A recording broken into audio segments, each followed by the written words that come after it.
Actuellement la rubrique sport. Monsieur Serge Dakouri est notre invité. Monsieur, bonjour. Bonjour. Vous nous avez manqué la semaine dernière. J'étais en tournée pour la coupe auprès des populations gagnant à Mama, d'abord avec la Fédération ivoirienne de football. Wow, très bien. Donc Histoire vous de allez vers les rapprocher populations avec la coupe. Comme pour dire que la Coupe d'Afrique appartient aux 23 millions d'Ivoiriens et non seulement ceux d'Abidjan.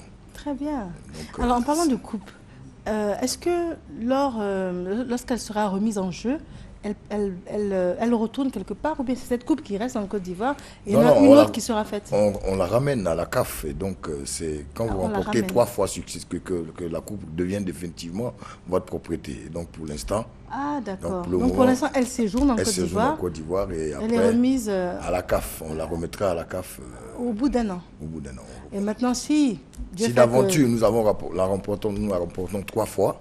92, 2015 et pourquoi pas 2017 au Gabon, puisque le Gabon a été désigné pour abriter cette CAN. Donc là, au moins, la Côte d'Ivoire pourra conserver définitivement ce trophée tant convoité par 54 pays affiliés à la CAF. Très bien. Alors, c'est ce que j'aime chez vous, on apprend toujours quelque chose de nouveau. Très bien. Alors, nous allons parler basket pour commencer. Oui, on va parler basket. La 10e journée du championnat national de basket en Côte d'Ivoire, Ligue nationale B.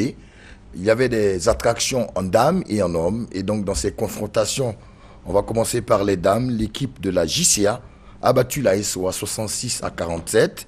Et l'équipe de Mata a été sans pitié pour l'Africa, 60-37. En hommes, il y a eu ce duel tant attendu entre deux équipes qui sont les cadors du basketball ivoirien, entre le club sportif d'Abidjan opposé à l'Abidjan Basket Club. Et dans cette confrontation, c'est l'ABC qui a été plus heureuse. L'ABC Homme a battu donc l'équipe du CSA par 67-48. Ça, c'est pour parler du volley basketball. Rappelons, si on veut parler en international, qu'une équipe française vient de remporter l'Euroleague. C'est l'équipe de Nanterre qui a battu hier Trabzonspor par 64-63. C'est une information capitale pour la simple et bonne raison que depuis 2002, c'est la première fois qu'une équipe française, 13 ans après, remporte un trophée européen. Voilà. D'accord.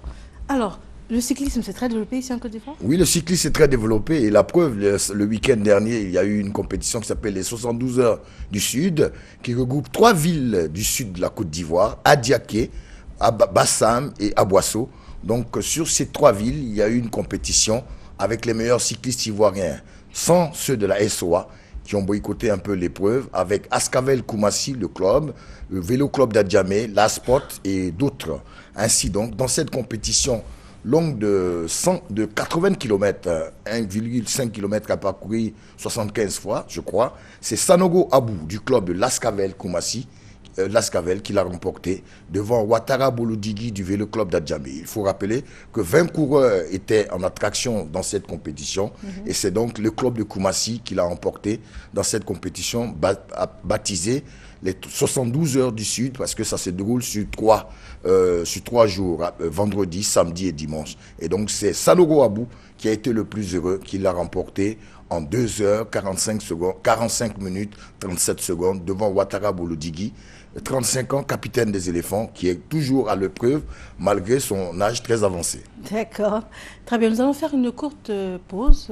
Nous avons une page de publicité, on se retrouve avec bonheur juste après.